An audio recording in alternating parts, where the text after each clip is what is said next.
Hi guys, welcome to Scorched Earth Tarot. This is going to be a general reading for the month of December for the sign of Virgo, Sun, Moon and Ascendant. If you find the message doesn't resonate, have a look at your Moon and Ascendant videos because they may fit better. If you don't know what your Moon or Ascendant signs are, have a look in the description box below because there's a link down there that will help you. Equally, if you would like a personal reading, that information is down there as well, along with my social media links. Just Facebook and Instagram. Choose whichever way to get in touch you would like, because I check them all. If you're a returning subscriber, thank you so much for the support. I really am very humbled by how many of you have got behind me. I really appreciate it. And if you're new to the channel, welcome. I hope you find something here for you. And consider subscribing because that would be awesome. So, Virgo, let's have a look and see what's going on with you in the month of December. Sorry these are a bit late. I've been quite ill, as you can probably tell from my voice and general composure and stuff. I'm getting better, but I'm not quite there yet, so my upload schedule kind of went to pot somewhat. Right, 3 cards for Virgo, please. 3 cards for Virgo for December. There's the first one, Ace of Wands, like it. It's fire energy. 2 more cards for Virgo. 2 cards for Virgo. Temperance has flipped there. I'm not going to take it because it didn't jump.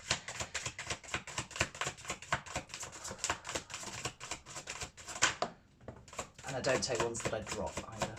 They've got to jump. There we go. I know.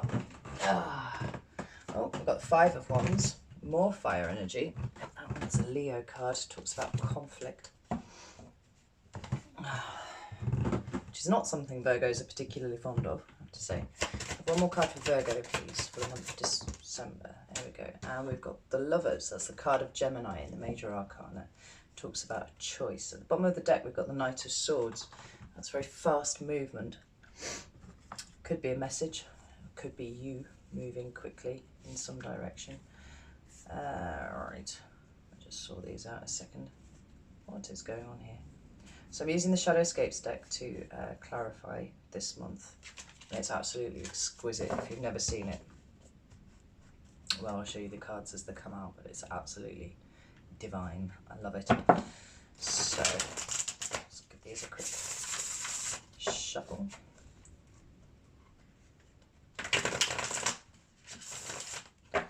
Right. Why is the Ace of Wands here for Virgo, please? Why is the Ace of Wands here for Virgo? Oh, 3 cards have jumped out there. We've got the 6 of Pentacles, the Queen of Pentacles, and the 3 of Wands. I'll take those. Leave them there. See, Pentacles is earth energy, like you. The Queen of Pentacles, then, is your queen. 3 of Wands, more fire energy. Why is the 5 of Wands here for Virgo, please? More Pentacles. Well, the 3 of Pentacles has come out. And one more, please, for 5 of Wands. A lot of flippers, but not many jumpers there. Right, hang on. There's the 5 of Wands there for Virgo. That's the one. We've got the Moon. It's the first major arcana we've got in the clarifiers. It's the card of Cancer for me. It talks about the subconscious. For me, in particular. And then finally, why is the Lovers here? Oh, I'm not going to take all of those. That was hundreds. Let's have a look and see what they were, though. 3 of Swords, 2 of Cups, King of Cups, the Sun. There's more fire there. So, certainly seems like interpersonal relationships may have been giving you a bit of grief recently. But we'll see. If they want to come out again, I'm sure they will. Why is the Lovers here Virgo. Oh. There's the lovers here for Virgo. Whoa. Okay, 2 cards we've got are Death and Temperance. I like those together. That's to clarify the lovers. At the bottom of the deck we've got the 4 of Cups, and that can talk about, it can talk about taking things for granted, but it can talk about rejecting offers. Maybe not appreciating the value of things, but we'll get to that.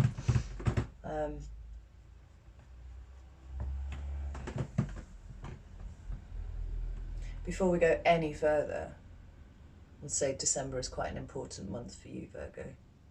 Got a lot going on. All the majors are towards the end of the month. So bear that in mind. The first card that you've got is the Ace of Wands. Okay? And that's the seed of the Wands suit. You know, from this, there is potential for anything that the Wands suit governs to appear. Right? Notice there's a hand coming from the sky that's offering this. It's something new, or sometimes it can be a renewal, but I'm going to go with something new. And being Wands, it's talking about anything that makes your blood run hot, you know, with excitement, with passion, with joy, you know, all of these things. It talks about living in the moment as well. But this is in your recent past, you know, so this is a spark of creativity that's come from somewhere. And it could be a new relationship, it could be a new hobby, it could be a new lease of life. That's what I heard. You've got a new lease of life recently.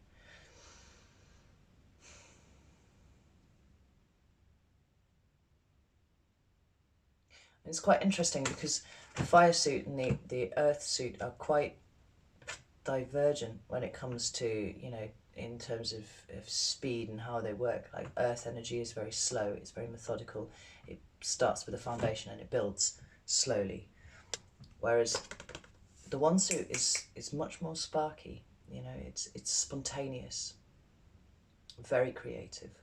Right, look at all those leaves that are coming off the wand there. But it's being grasped so firmly by this hand in the sky that I feel like it's something that you've grabbed hold of in the recent past and moved forwards with. Now the 3 cards that all jumped out together to clarify were the 6 of Pentacles, the Queen of Pentacles and the 3 of Wands. Now I'll go through these each in turn, but when clumps of cards jump out together, for me that usually means that the message of them together is more important than what they mean individually. So the first card is the 6 of Pentacles, and that's earth energy, obviously, like you. And it usually talks about, well, it can talk about charity, but it can talk about, you know, redressing a balance. If something's been out of balance, bringing it back, you know, equal give and take, that sort of thing. I mean, it can imply that a situation that you found yourself in has been very unequal, and so you have sought to rectify that balance. Let's have a look at this card here.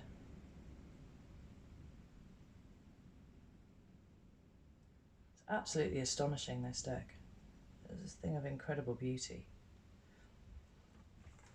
I don't know if you can see it there.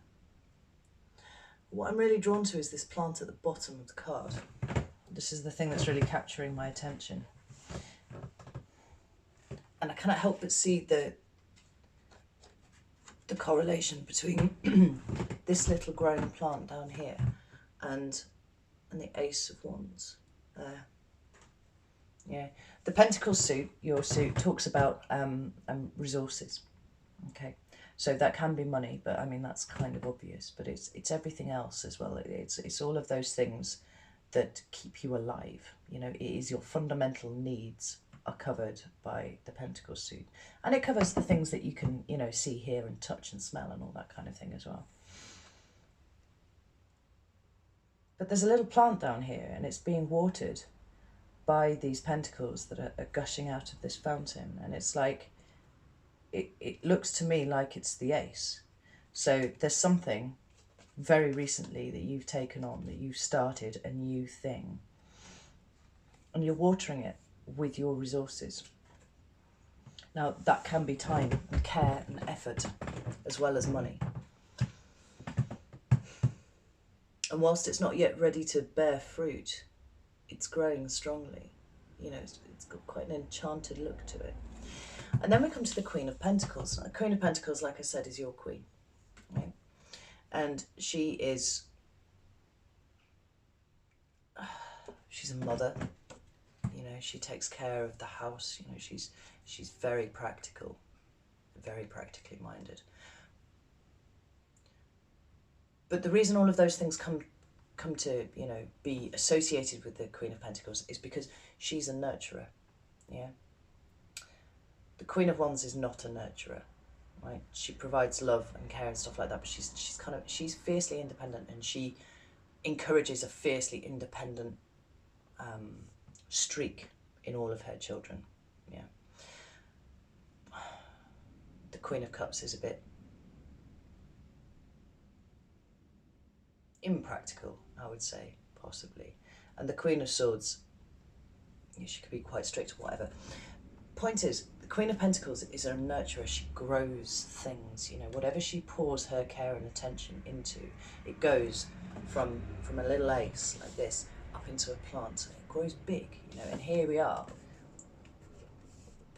with the resources going into that. And you are resonating in your power right now. You're on full-on nurturing mode. She's got something in her hand. It looks like, I don't know, it could be a leaf or something, but she's so in this tree that she seems to be of this tree. I don't know if the camera will pick this up, so I can't see what you're seeing. But it seems like whatever it is that you've started, it's so fundamentally a part of you that at some point this plant will grow to be you. You know, maybe you have started a business, and maybe it is something that's very personal to you. Maybe it's handmade things. You know, there's a very hands-on aspect to this card, and you're nurturing it and you're growing it because one day it will be a tree, but it's fundamentally part of you. And then we've got the Three of Wands, like more Wands energy. And it can talk about travel, possibly. Maybe this is something that you need to do for what you've just started. Maybe you're planning on going travelling, something like that. This dude is sat on a rocky outcrop with a cat, actually. And he's got 3 wands. But the way that they're set out, they look like they've been popped into little cairns. You know, little burial rubble piles. The first one and the second one. And the third one he's holding in his hand, and it doesn't appear to be attached. Right? But they look like crosses that mark graves. I don't know if you can see that there. And it's almost like this is saying to me that what you're doing now is built on the back of some experience. Maybe you've tried it before, not once, but twice. And you made mistakes the first and second time that you did it, but you took those lessons and you learned.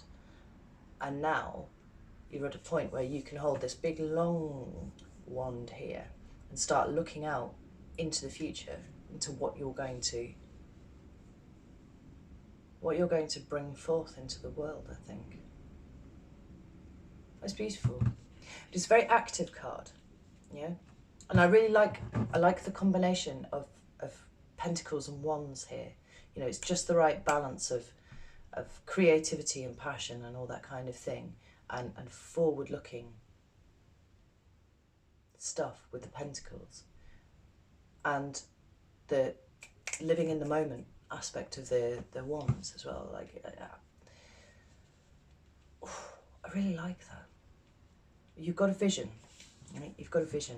You know where you're going with it, and it's built on the back of the mistakes that you've made before. And this is a perfect example of why we make mistakes and why they're so important, because you learn, because you evolve up.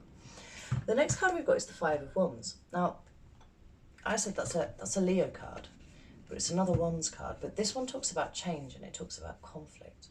More often than not, it talks about uncomfortable change. A leaf has just hit my window at some velocity. That was quite astonishing.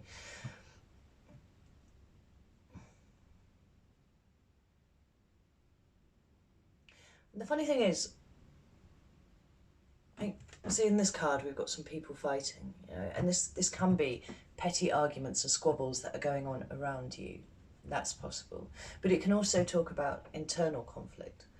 And I'm drawn immediately to the fact that one of the clarifiers is the moon.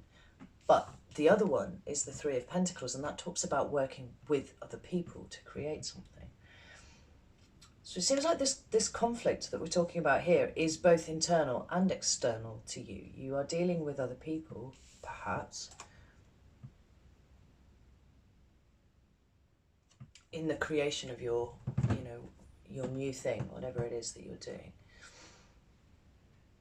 And I get the sense that you have to work with these people and you don't really want to. Like, I get the impression that whatever it is that you're doing, it's very solitary, but you need other people to have some input into it somewhere. And this is riling you a little bit because they don't see it quite the same way as you do. And then this is causing some level of internal conflict, because this is what the moon talks about to me. It's the subconscious. It's those things that bubble along, you know. And the woman that's depicted on this card is staring at a mask. She has a mask in her hand. She's staring at it. And on the other hand, she's got a heart bandaged onto it.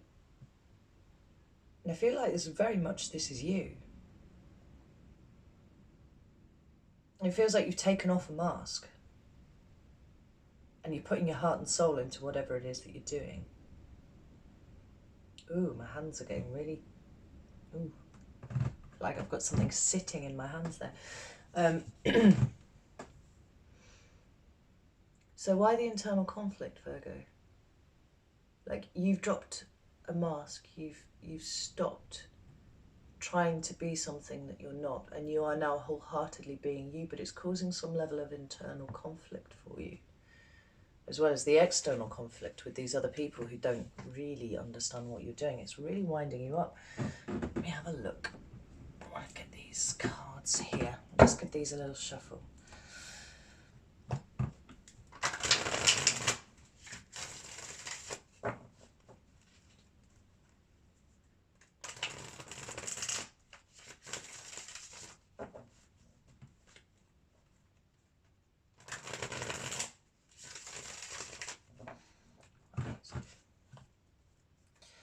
These three cards here for Virgo.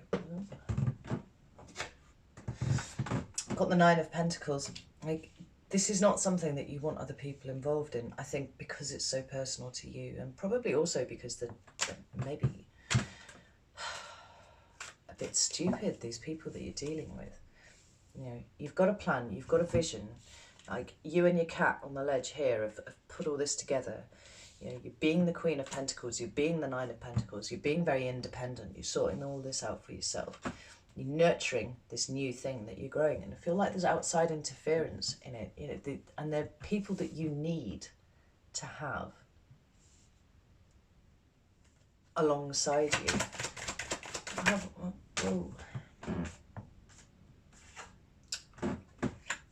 Another five of swords, more conflict, more change, more discomfort. Right. One more card for Virgo, please. Got the High Priestess. Yeah. So this talks about being solitary and doing things alone, you know, and being very good at it, because you don't manage to create this whole abundant vista behind her without putting in hard work and dedication, you know, by yourself. But then we've got the Five of Swords, and the Five of Swords is an ugly card. It's more fighting. You know, 2 5s. Things are changing. Things aren't quite going the way that you thought they would. I feel like you're being thwarted. I feel like these people that you are bringing into, that you have to bring in to work with, thwarting your plans. You know, like you've got your vision, you've got everything you want, and then there's this person here, and maybe you're on the verge of just dropping everything, going, this is too much work. But then we've got the High Priestess, and the High Priestess is the card of Pisces in the Major Arcana. She's very knowledgeable. Like, she holds all the wisdom. She sits literally between the end and the beginning. You know, she holds all knowledge. She doesn't volunteer it. And this woman is driven, guided, and moves only with intuition, nothing else. Yeah. It's another card of duality. We've got the black and the white, you know, the end and the beginning. She kind of occupies this grey space in between. I'm going to pull one more card because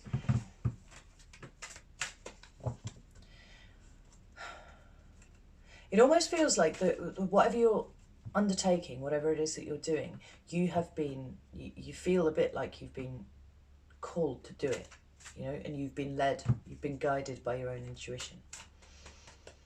And you're quite solitary by nature and quiet by nature. You like to be left to your own thoughts.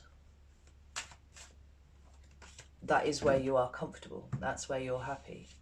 And the addition of all of these extra people is throwing a massive spanner in the works for you. It's fucking with your peace, is what it's doing. I have another card for Virgo, please. Ace of Pentacles. Right, that's two aces we've got now. And the Ace of Wands and the Ace of Pentacles would suggest to me that this is a business reading, but it doesn't have to be. It can be more.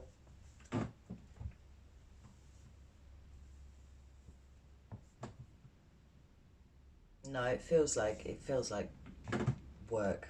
It feels work related. But take it as it resonates to you. I mean, if you're taking something from this differently, then that's, you know, that's cool. That's the whole point of this.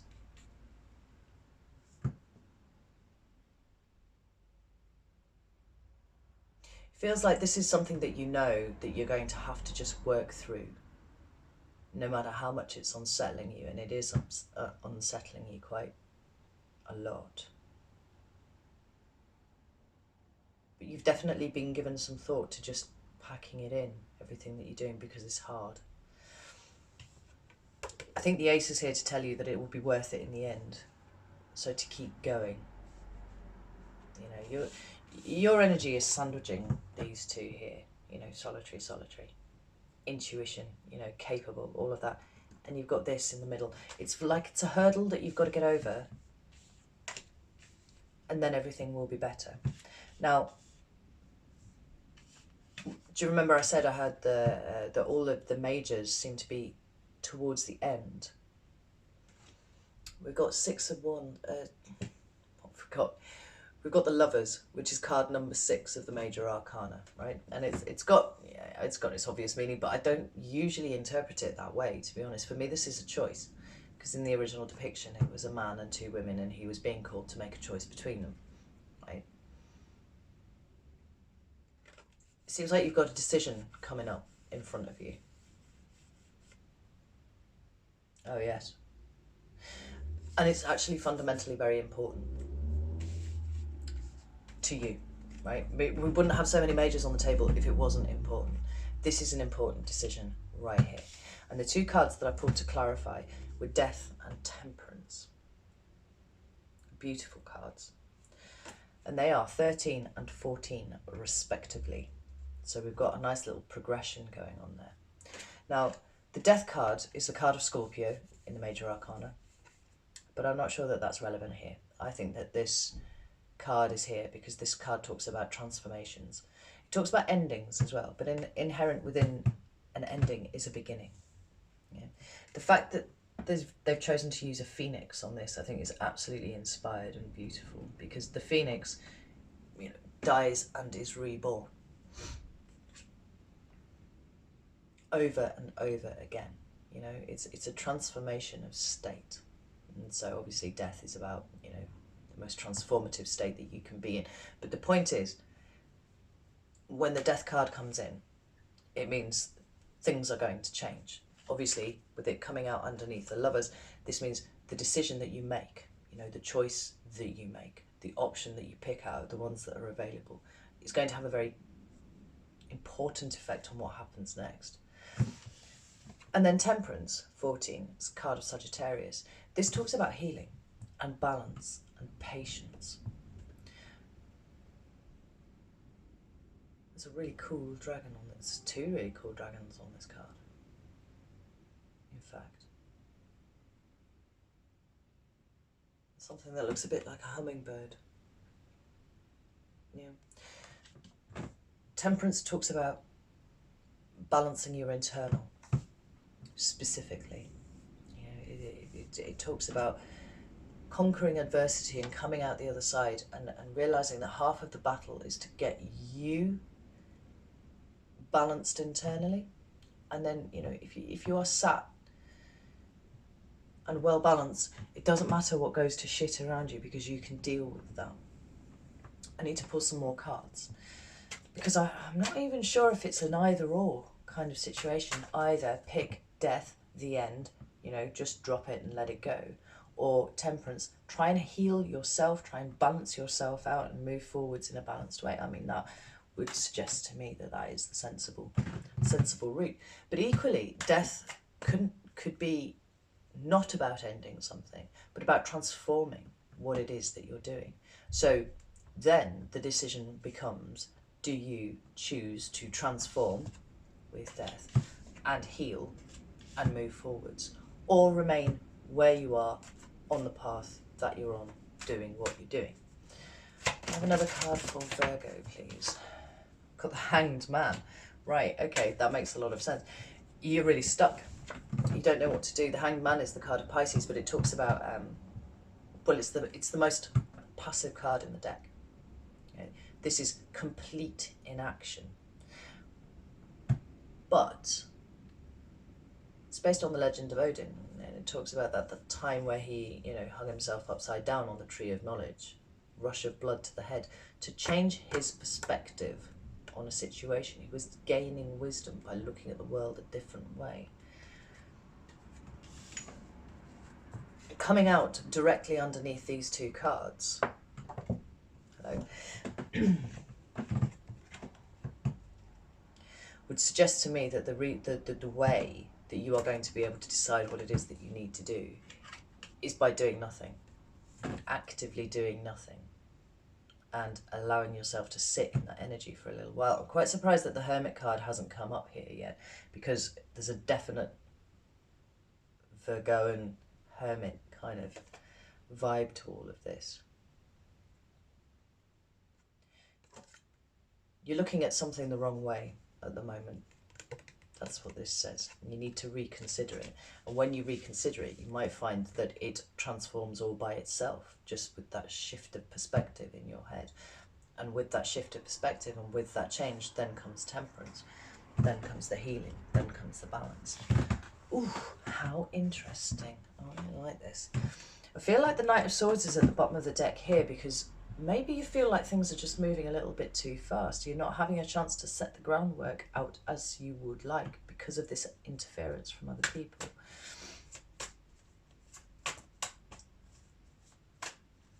And I don't think you can get out of having these people involved. They need to be involved in some way, even though whatever it is that you're pursuing is a solitary endeavour.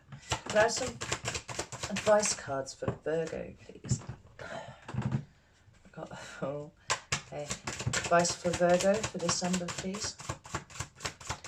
Advice for Virgo. Advice for Virgo. Advice for Virgo. Right, I don't normally do this, but we had two cards flip, but not jump. I'm going to take them simply because nothing jumped and I felt like that was important. And they're all major arcana again, right? So the first card we've got is the Fool. It talks about taking a leap into the unknown and trusting that you will be okay.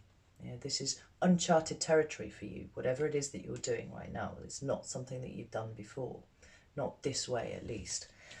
And then we've got the Empress, and the Empress talks about the fertility and abundance, yes, but she talks about the creative pursuits. She talks about birthing new things into the world.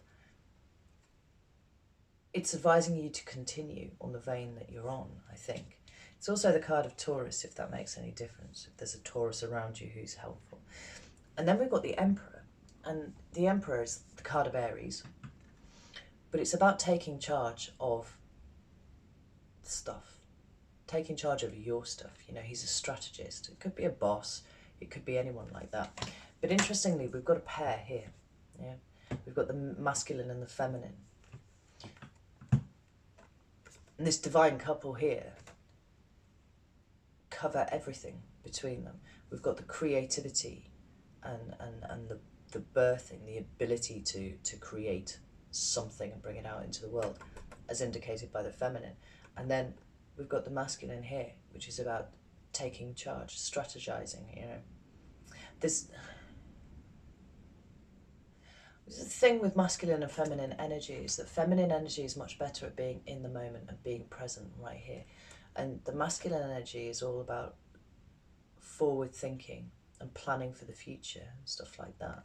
It's suggesting to me that you need to balance those energies out. Maybe if one of them is slightly out of balance, then you need to bring it back in. Excuse me. Get them in alignment.